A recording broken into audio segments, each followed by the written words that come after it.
Hello and welcome to the Villa Park podcast. It's me, Rich, and I'm back with another Transfer Talk Roundup show.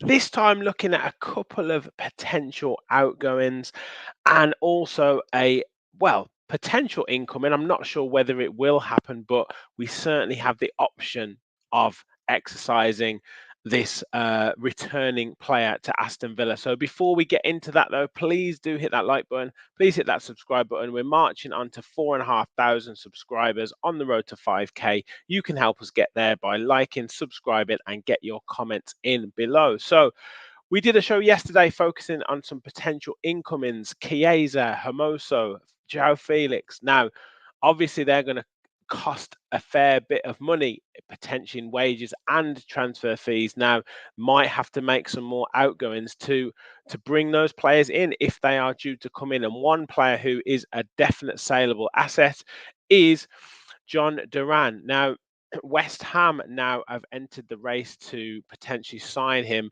after Chelsea maybe gave up on the negotiations. There's talk that he was asking for too much in terms of Duran. There's talk that Chelsea moved on to other priorities, but it looks like West Ham have moved further along the line, and Fabrizio Romano has reported that negotiations are continuing, but it looks like a potential deal could be done at around about £35 million, with Villa exercising a 10% sell-on clause as well. So I put this out there: is it a good deal? And most people did say yes, albeit I guess with a little bit of slight regret, I would say. John Duran has been a very effective player for Aston Villa last season, came on a number of occasions and caused chaos, scored key goals, particularly against Liverpool, scored against top teams as well, Manchester City, scored a fantastic goal against Crystal Palace, and maybe didn't get the opportunities that he potentially could have deserved. However, it's always been I guess the worst kept secret that Unai Emery didn't quite see eye to eye with him and tried lots and lots of different methods to try and get the best out of him.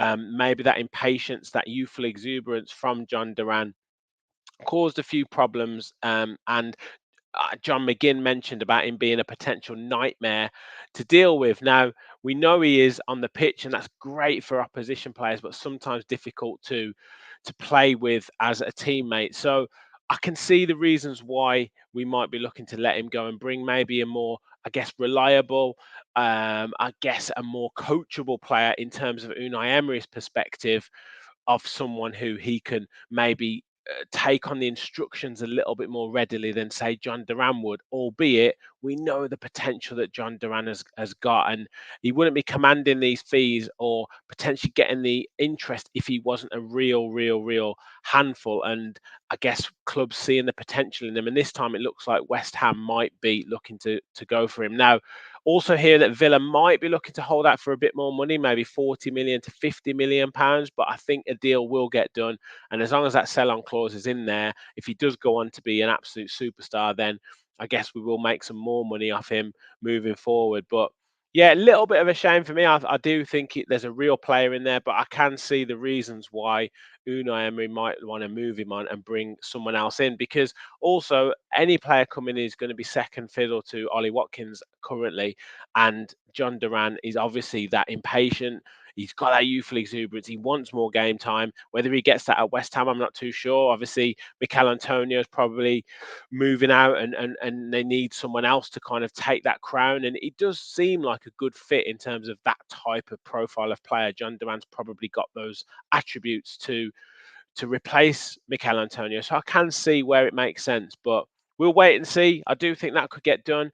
And then I guess that does fund some moves for the likes of Chiesa or João Felix, or one or two other players that we've been linked with. Bayer as well. We've been linked with him quite heavily. So hopefully another forward does come in. Now, the next player is Jaden Philogene, and numerous fans on the fans forum were talking about him last week, about whether we would potentially go back in for him. Now, Ipswich, Everton, and a number of other clubs, not Barcelona, have been interested in him, and it's looking like a deal has been struck with Everton, with Ipswich, although Everton are still on the radar, for around £18 million.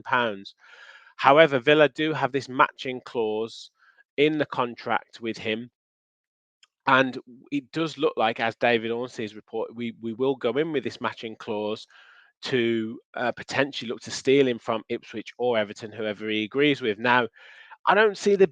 I did mention this last week on the fans forum. I don't generally see the benefit in this and what benefit it brings to Aston Villa, because yes, we can match any bid, but the decision's still up to the player. And from my perspective, I don't see where we hold any cards with Jayden Philogene. Yes, we've got Champions League football. He's familiar with the club. He's a promising player, but nothing that we sent him out to. We sold him to Hull. He's obviously been told that he didn't have the first team prospects towards the start of last season, even though he did really well in pre-season. So I don't see what's going to make him think that he's all of a sudden going to get those first team prospects in us signing him again or bringing him back into the fold. If Ipswich are in for him, they're obviously going to talk to him about being a main first team player, being one of their main players, which I'm sure he would be. Even for the likes of Everton as well, he'll be one of their most exciting players. So I don't see what we can offer him that those clubs can't, because we're obviously not going to be able to guarantee him first team football. So I don't see where we hold any advantage on those clubs other than, yes, we might be able to pay more wages. Yes, we've got the prospect of Champions League football. But I don't really see where if it was him wanting to pursue and gain first team exposure and first team experience, I don't see where we hold any cards. And I guess if we do put that matching clause in, it shows that we do want him. It shows that we've seen his improvement across the season. Did very well at Hull in two patches in the season, 32 games played, 12 goals. One goal was nominated for goal of the season.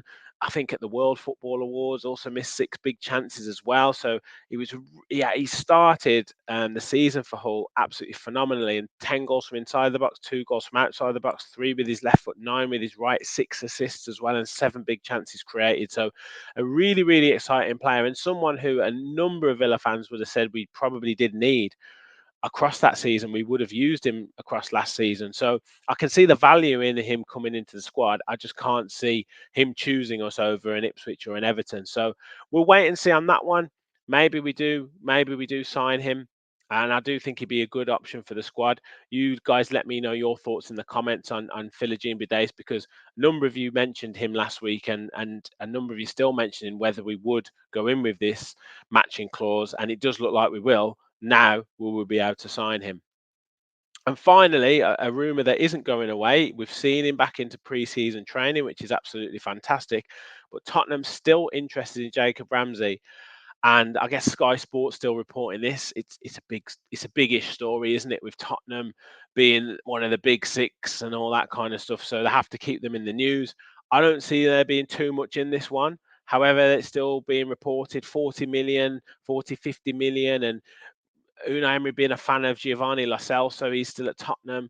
Is that kind of a cash plus player deal again with Jacob Ramsey? With regards to the profit and sustainability, it would take us into real credit in the bank with that, moving into towards the back end of next year and being able to spend for, say, 2 seasons consecutively. Doubts over his injury record. Is he going to come back the same player? Those are all, I guess, reasons to potentially consider an offer.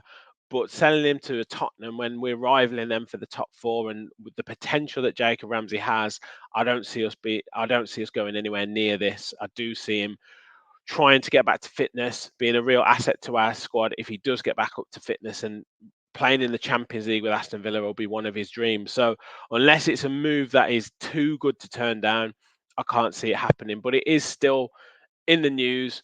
You guys let me know your thoughts. Is Ramsey a one to move on? It was a bit mixed when we talked about this the other week. A lot of people saying Morgan Rogers is showing real potential and could potentially keep him out of the side. So maybe cash in now as well with his injury record. A lot of you saying absolutely not. He's vital to us. And Ramsey, 2 seasons ago was one of our best players and can certainly get back to that level. So I'm more leaning towards that viewpoint, but you guys let me know your thoughts in the comments. And I don't think Giovanni Lo Celso really improves us in any way, shape, or form. So I'd want to see a much bigger offer or a far, far better player being offered in exchange for Jacob Ramsey.